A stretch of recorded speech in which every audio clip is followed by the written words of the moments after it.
Today's video was selected for you by my gorgeous patrons, so thank you very much to them for making this selection.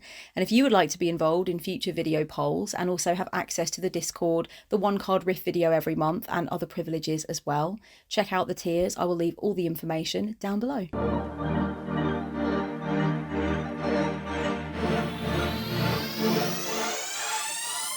Hello, my little turtle doves. Welcome to my channel. Thank you for joining me for this video.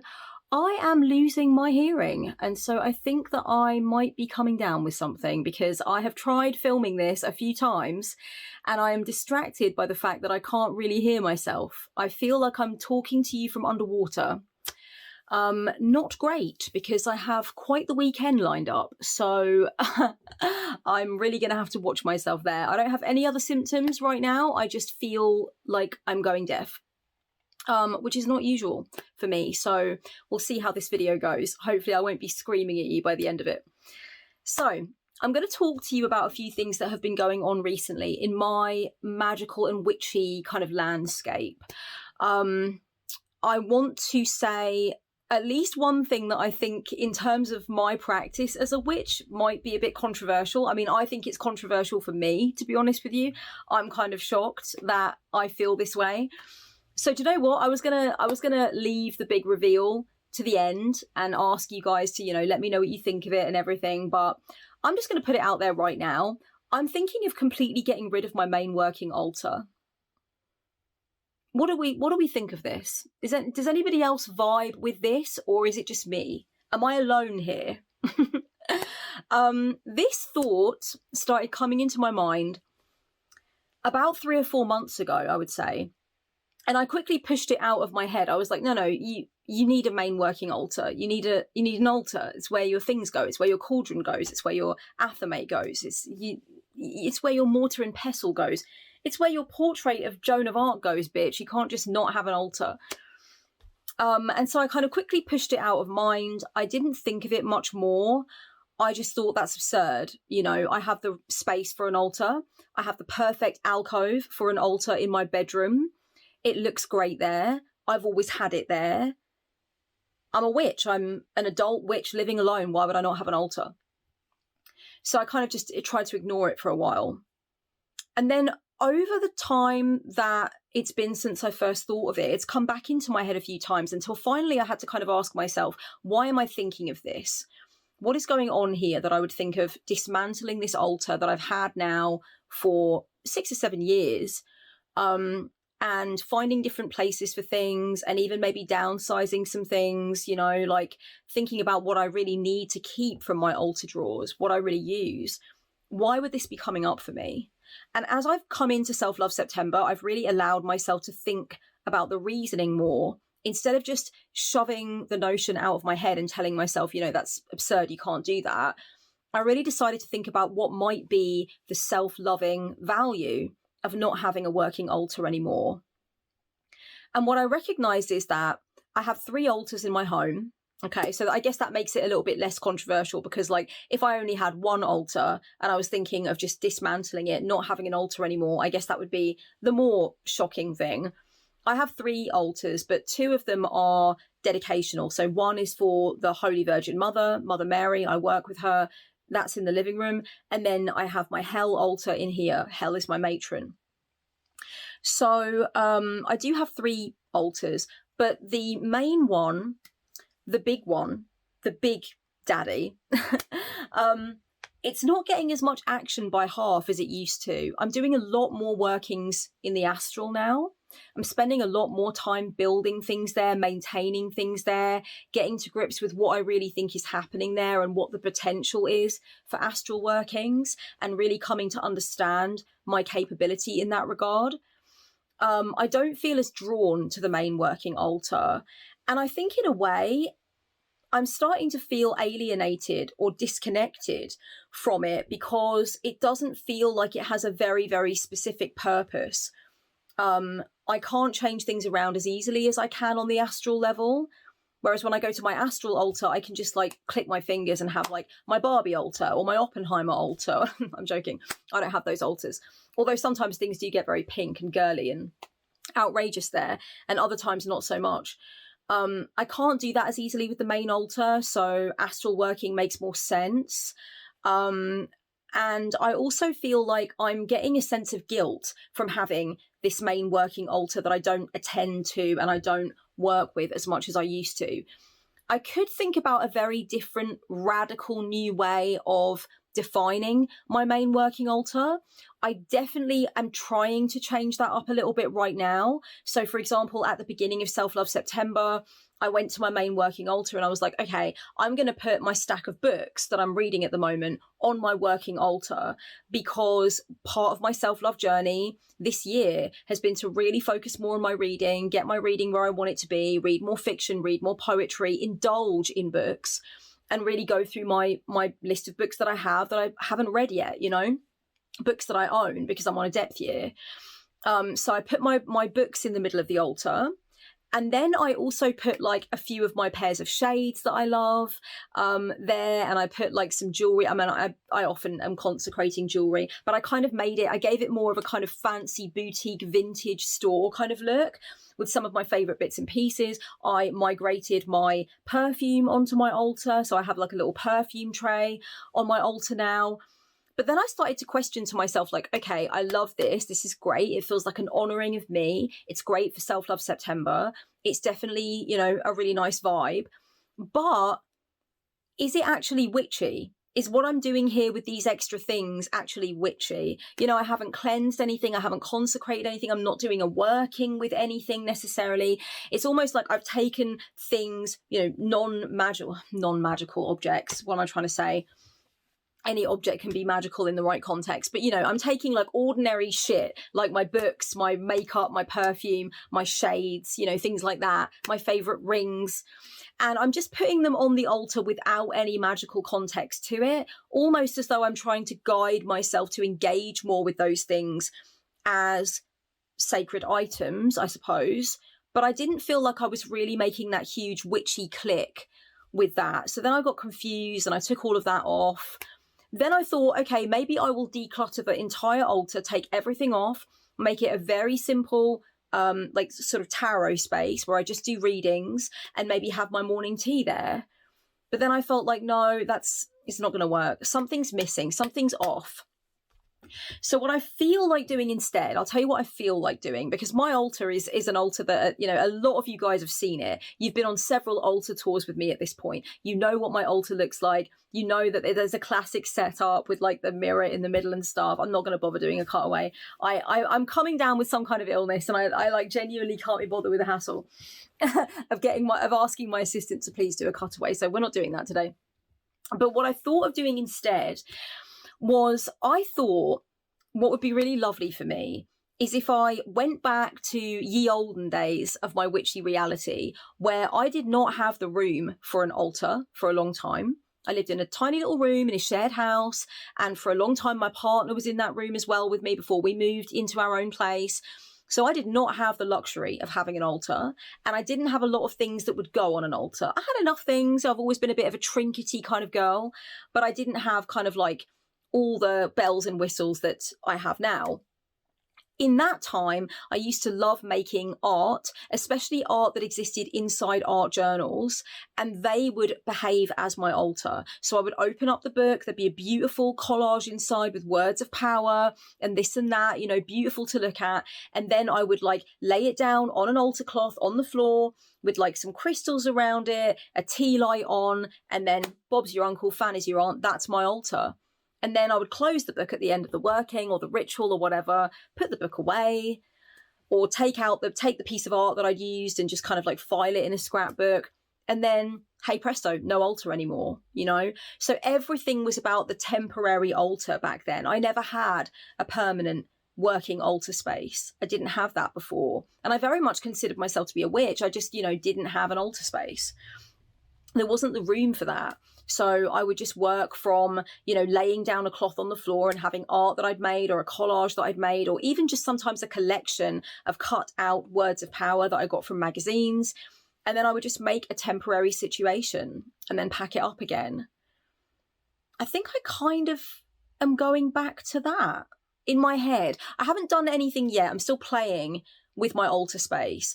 And I know that some of you watching this video are going to be like, Kellyanne, I literally don't have an altar space because I can't have one. I don't have the room, or like someone I live with doesn't approve. So I really don't want to hear the woes that you're going through figuring out whether or not you should take apart one of your altars, which I understand. Okay, like I get it. This is definitely a problem of privilege. This is a privilege issue right here. But I haven't done anything yet but altar dismantling, altar deconstruction, doing away with the main working space in any physical sense. That's what's going on right now with me. I'm just not spending the time there. I feel like there could be other really wonderful creative ways of feeling actually inspired to set something up when it's not actually there already set up. I find that that's restricting me. Whereas if I just laid out a cloth on the floor, opened up a magical, wonderful visual book that I've been working on and adding to, and you know, because my book of shadows is very, you know, it's a Filofax, it's a black Filofax, it's got like the main shit in it that I need. It's not a beautiful, visual, wondrous feast. But if any of you know my collage work, you will know that I do make very beautiful, visual, wondrous feasts. And if you want to see the art that I make, I do sell some. So I will leave the link to the art section of my store down below. You can go and pick yourself up some devotional art, darling. But yeah, if you've seen my collage, you will know that artistically, I do feel like I want to make these big sort of bursting, fruity, fiery visual feasts.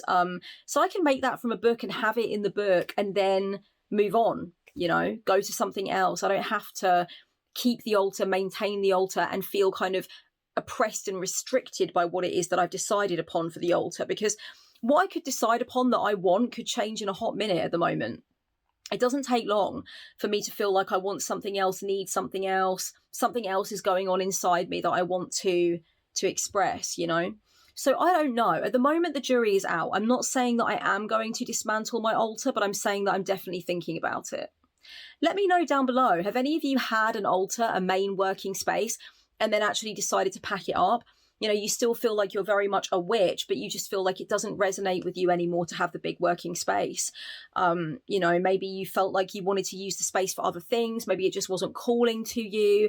Maybe you were doing more work just in your mind, you know, just feeling like you're building something in some other realm, you're going somewhere else, somewhere non-material to do your workings. Let me know, get at me, I'm very intrigued. The relationship that I currently have with the idea of art witchery, you know, and being an art witch is becoming, I think, more and more prevalent in the way that I'm addressing things, you know. So I definitely feel that it's interesting to me that when I'm working on my collages, when I'm doing my devotional art, or when I'm working like in my personal art journal and things like that, I'm working in the living room. I can't even see my altar. I definitely do that kind of thing in the living room. There's more space on the floor. My art stuff is in a case in the living room. So I'm working in there, but it is very much devotional. It's very much a witchy space. You know, I've definitely cleared and cleansed the energy in there, and I'm doing something extremely intentional that involves channeling and involves really being linked up, you know. So I find it interesting that I can actually do work in there that feels so intentional on the material realm, just being involved with my art. I don't even have a working candle burning or anything, but I feel like it's so similar to the vibe that I get in here. So much work gets done in terms of healing and realization and messages from the divine. So much work gets done in that artistic way that it almost feels, I mean, I know I always say that I exist in the middle of the Venn diagram where artistry and witchery overlap. And I definitely feel that that is the case. You know, even sometimes when I'm getting dressed, just deciding what I'm going to wear, I feel like I'm witching. I'm definitely a style witch, if you will. I definitely believe in the witchy power of enclothed cognition. And so there's even in that way, I think anytime I'm selecting colours and things to go together and things to put on my back, as it were, those are often very witchy decisions. And there are deep reasons behind those decisions. And so I think with anything, even creative flair in the kitchen, you know, with what I'm cooking and stuff, with what I choose to cook for people when I'm cooking for them, with any of those little choices, there is the drive of the witch in there. You know, the artist is always accompanied by the witch in my psyche and vice versa. They kind of walk the road together. So I don't know where I was going with that. I just think it's really interesting that the only way that I can see myself actually maintaining a permanent altar, a permanent working altar space, and not feeling the need to dismantle it, is if it became a place where I was more inclined to make art And I will explain a key way in which I've been definitely fantasizing of doing that, okay? So before I started thinking about dismantling my altar, I had this other idea for quite a while. And if you looked in quite a few of my online saved items on, like big shopping outlets on the internet, you will know that I was fantasizing about this because my saved items include a lot of them. And the object I'm thinking of is a doll's house. For the longest time, I have considered dolls' houses to be just about some of the most sacred objects that can be made in the material realm. I am big fucking time into dolls and dolls' houses.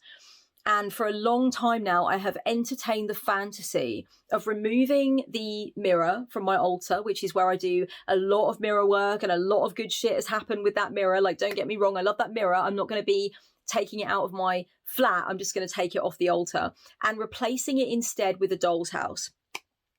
I want a doll's house because I think it's so representative of the interior life. And I think it's so representative of the psyche. If you've been a client of mine, you will know that I often describe the psyche as a house, a mansion with many rooms, you know? And I often describe the shadow of the psyche as like what's in the basement. And, you know, you've got a drawing room, darling, you've got a billiard room, we've got it all. So I often think of the house as representative of the makeup of myself, my nature, my psyche, my different moods, my different relationships with various archetypes, my memories, my fears, all of that stuff. And I really just think you can take that symbolism as far as you want it to fucking go, you know? I have had this fantasy for such a long time of getting a doll's house and customizing the shit out of it. You know, like, I want to make it into a symbol of the inside of me, what I'm trying to achieve, what I'm trying to release.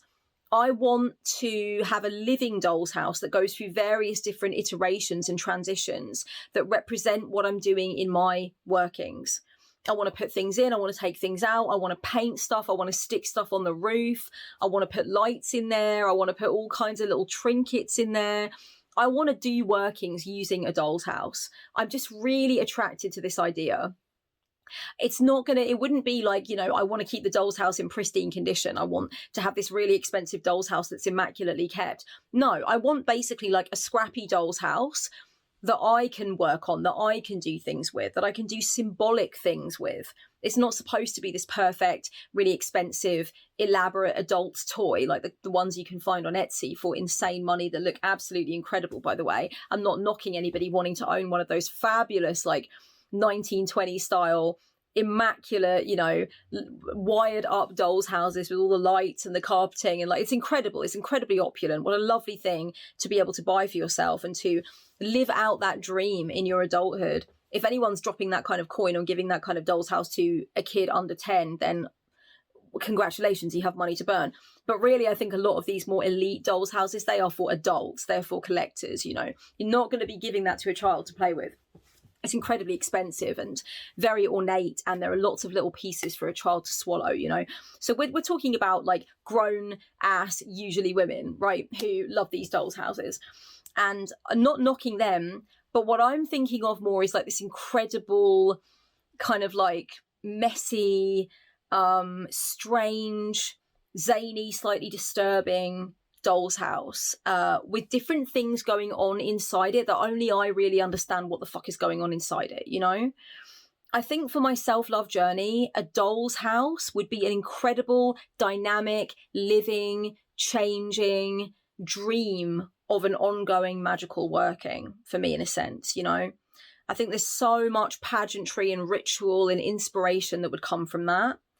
So I am intrigued by the idea of finally giving in to this, but I haven't done so yet because I've got so much shit going on in my life right now, guys. I just couldn't possibly. Do you know what, though? It's quite funny. There is something above my altar right now that I have to show you that is almost like some kind of omen, like some kind of precursor to me getting a doll's house. Let me show you. Okay, so I work with a lot of boxes. I use a lot of containers, and I really love using well, I call it box magic. You know, I know sometimes I talk about box magic and people say I can't find any information about box magic on the internet. That's just my word for it. I just basically maybe I need to explain what box magic is from my perspective, but you can imagine anyway, right? A box is a container. You can compress energy inside of it. You can protect other things from energies outside of it. I mean, it doesn't take for you to use your imagination much to think about what box magic might be, right?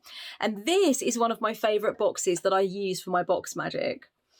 I got it in a charity shop. It's a My Little Pony case, and it's got like a donut vibe on it. I mean, I fucking love this. Are you kidding me? This is incredible. This has had all kinds of bits and pieces in it, okay? I've put trinkets in here. I've put letters in here. I've had poppets in here, little worry dolls. I've even had magic mushrooms in here at one point, okay? Charging away, ready for the key moment, all right? That my psychedelic yellow brick road would appear in front of me. So this is one of my favourite boxes for box magic workings. And I love it because it looks like a doll's house, quite frankly. There isn't doll's house stuff inside it. It's just like a plain box, essentially. So yeah, it's not actually a doll's house. It's just a box, but I just love that feeling. And that is over my altar at the moment on the windowsill. So that's quite funny. I find that funny. It's amusing. I looked over and I was like, come on, you're flirting with the idea so much. Why don't you just bite the fucking doll's house bullet, you know? But yeah, I do think there would be something incredibly self-loving about that. But the idea at the moment of me taking delivery of a doll's house is just depressing because I have got so much other stuff that I'm doing. I'm working on art a lot at the moment. I'm writing my second book, which is sometimes flowing like ambrosia and sometimes it's like pulling fucking teeth, honestly. So I'm working with that.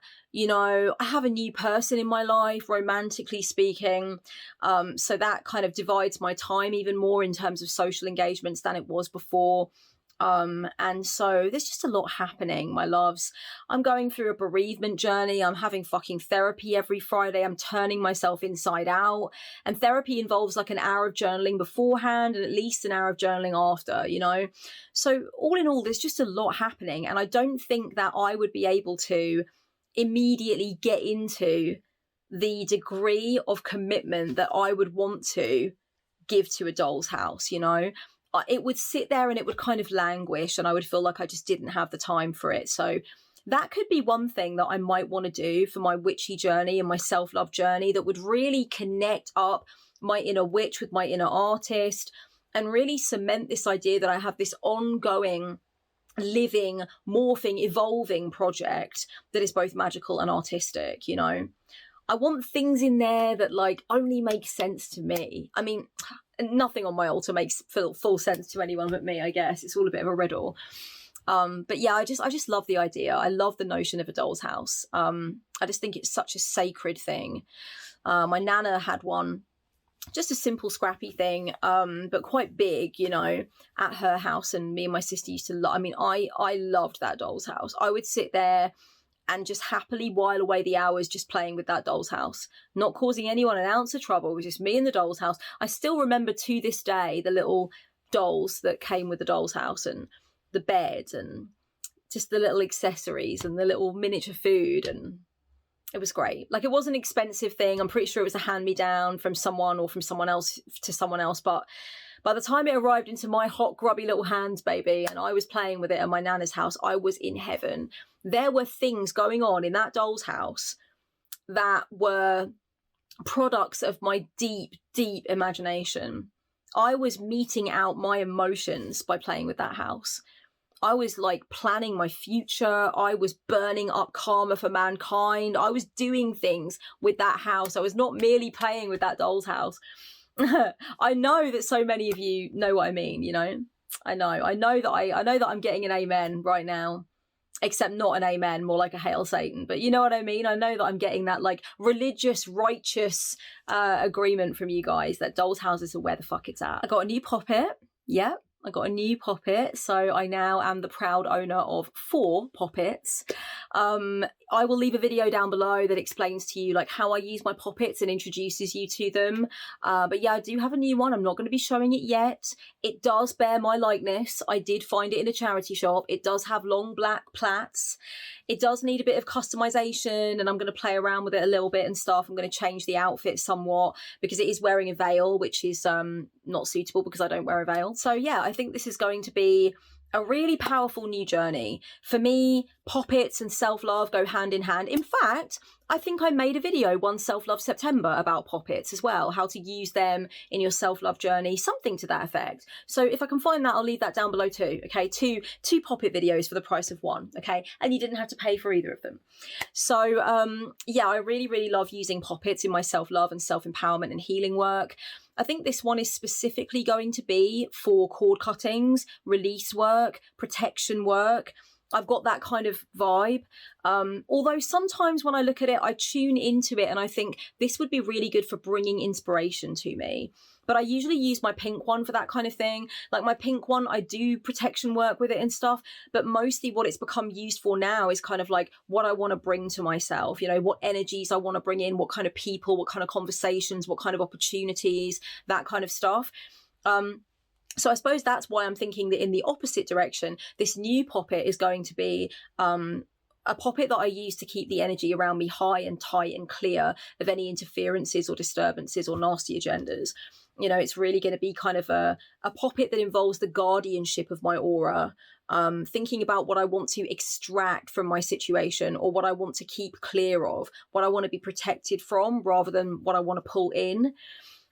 So, you know, you can cleanse poppets and use them for various different types of working. You do not have to have themed poppets. But for me, my Virgo moon comes in and I just feel like I want to theme things. Okay, sue me.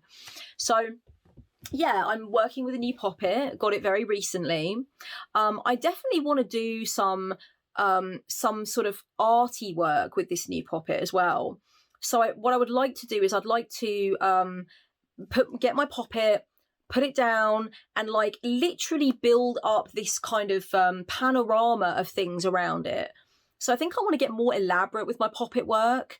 And that's something that I've been planning out and I've been planning it in my mind, but I haven't done it yet. So I've got the poppet, consecrated the poppet, cleansed the energy. Poppet is chilling currently now on my main working altar, looking at me, being like, hey, come and play. But what I want to do as I move forward is I want to get some string, attach the string to various different things, different cards and trinkets and crystals and words and stuff. And I want to develop basically this art piece, which is almost like a tableau, like a really, not ginormous, but almost like a Bayeux tapestry type of vibe. Not the actual size of the Bayeux tapestry, but on the ground on a massive cloth. I want to put the poppet in some kind of much, much wider context and do magic with it in that way. I'm very excited about the idea of being able to see a journey of progression and desire and occurrence and fear with the poppet in the middle of it, you know? I've also liked the idea in the past of walking a poppet through specific objects and words and stuff, taking the poppet on a journey which is supposed to reflect either the journey that I've been on or the journey that I want to go on. Whereas with this new iteration of the idea, I think the poppet is going to be static, but there's just going to be an explosion of stuff around it that explains somewhat exactly the relationship that I have with various different people and emotions and desires and fears. And I think I'm going to use a lot of strings so that I can cut certain chords and keep certain chords, you know?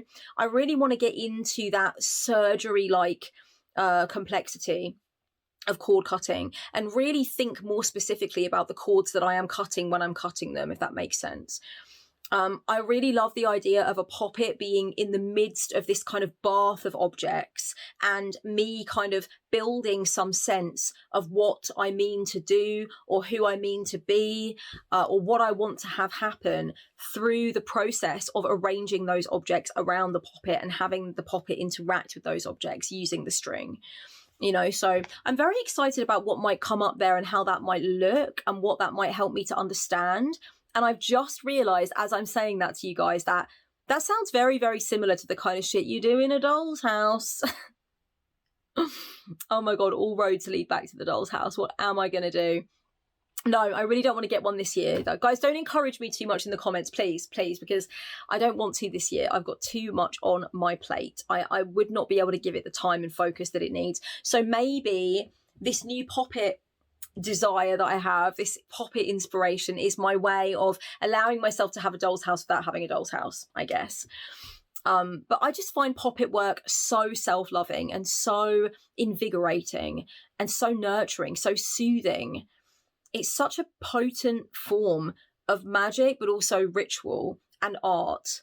You know, all of that fun stuff just combines together, and it's just incredible, you know. Let me know, how are you using your poppets lately? Are you thinking about making or buying a poppet if you haven't had one before? What would be something that you would like to try with your Poppet that you haven't tried before? And like I said, check out those other videos from me below on this matter. You might really enjoy what I have to say on the subject. I'm very passionate about poppetry, darling. I'm doing a lot of work with my body recently. Specifically, I'm doing a lot of deep body scan meditations. I know quite a few of you will have actually been involved in a guided body scan meditation with me, because I have offered them on Patreon at the beginning of some of my lives. I have definitely gone through a couple in videos on YouTube as well.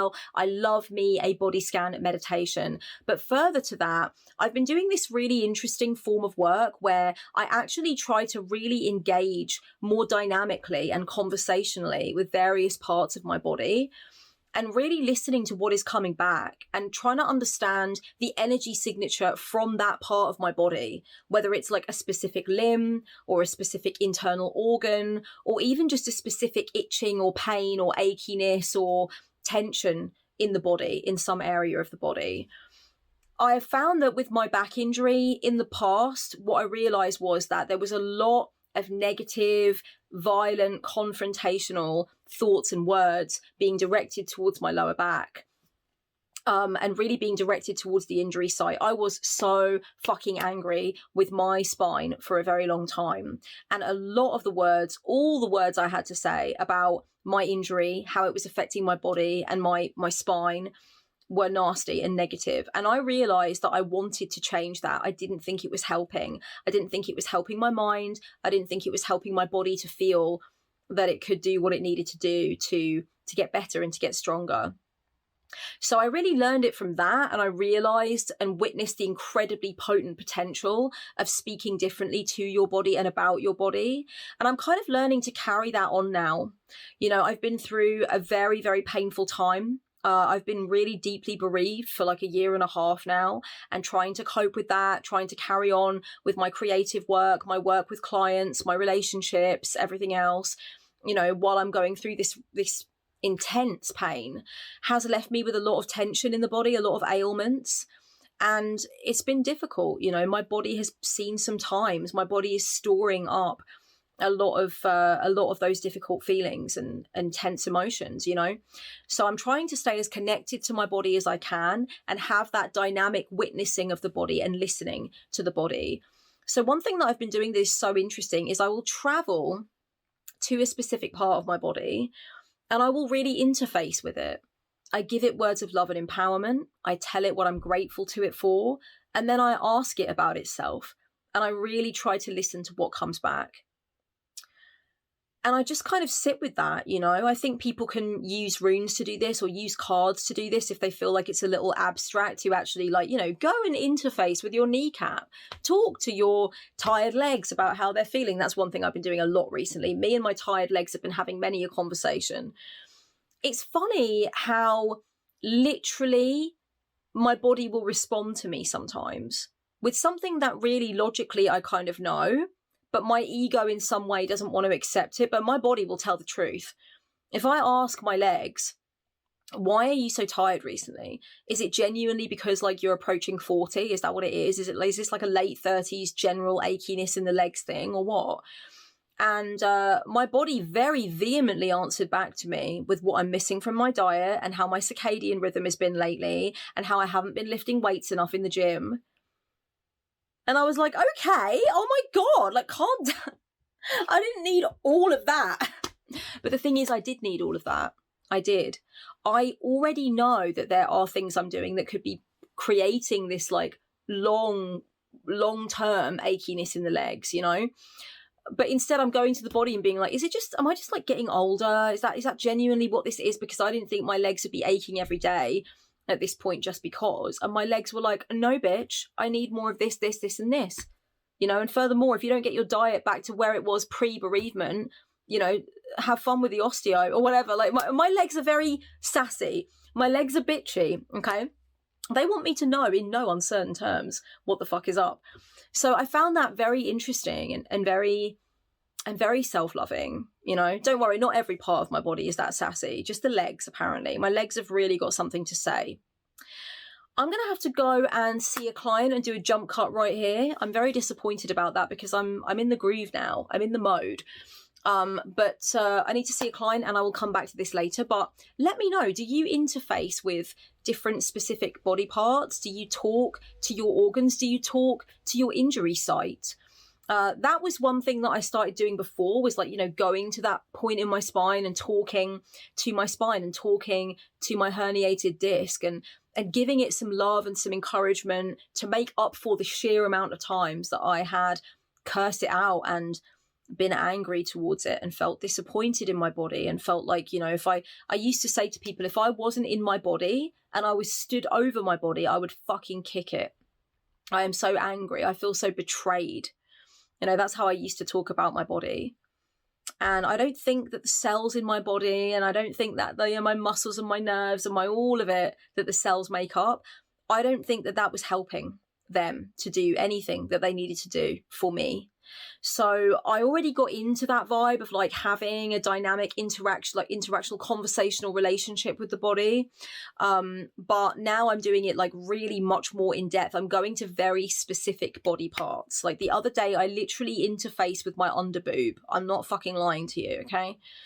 I have like I noticed a little bit of weird things coming up around that based on some stuff that a very, very unhelpful adult said to me a long time ago. And I was like, you know what? I love my underboob and I'm going there to say hello to it.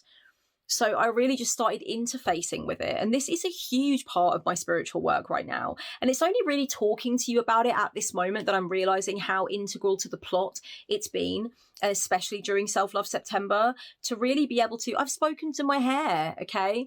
Couple of people made some comments about my hair a few months ago when I posted a picture on Instagram. You know, my hair gets very like humid. In the summer it's humid. My hair just like wants to do what the fuck it wants to do. And people telling me to use serum and shit like that. Bitch, I use all the serum all the time, okay? I know how to care for my hair.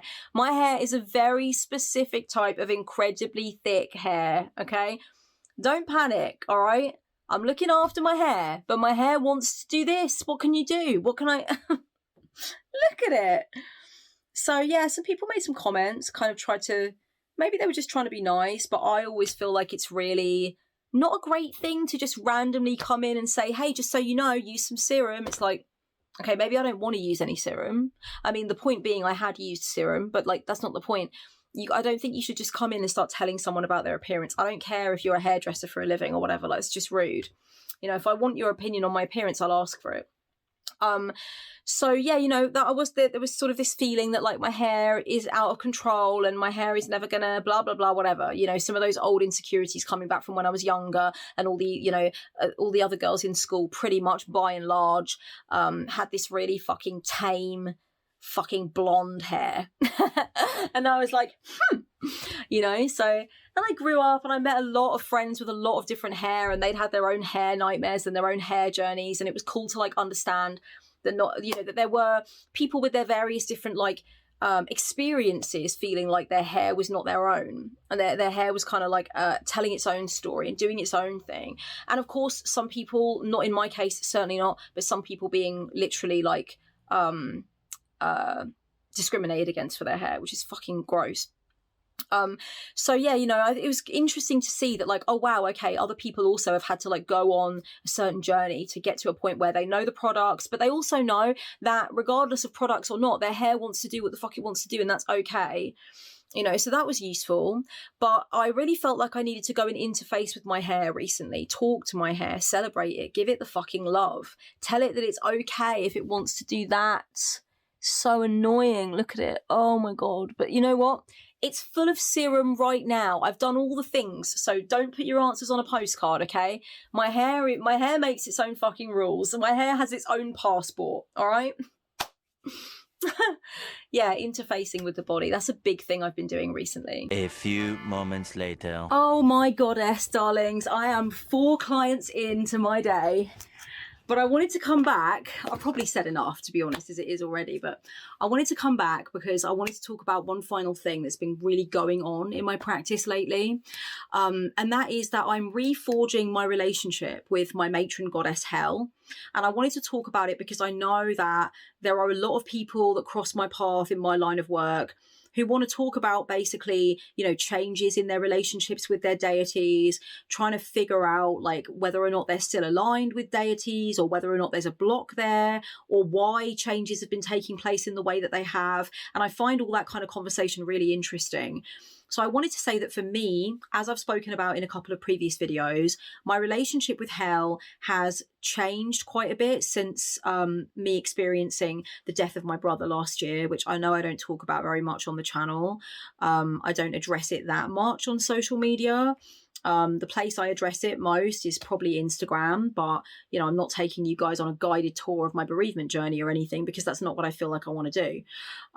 But it is a process that I'm obviously still very much going through like every fucking day.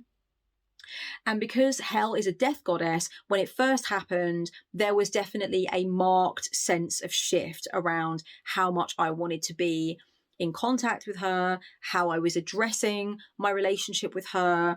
It's not because I was ever like fucking unaware on some level that my goddess is an underworld deity.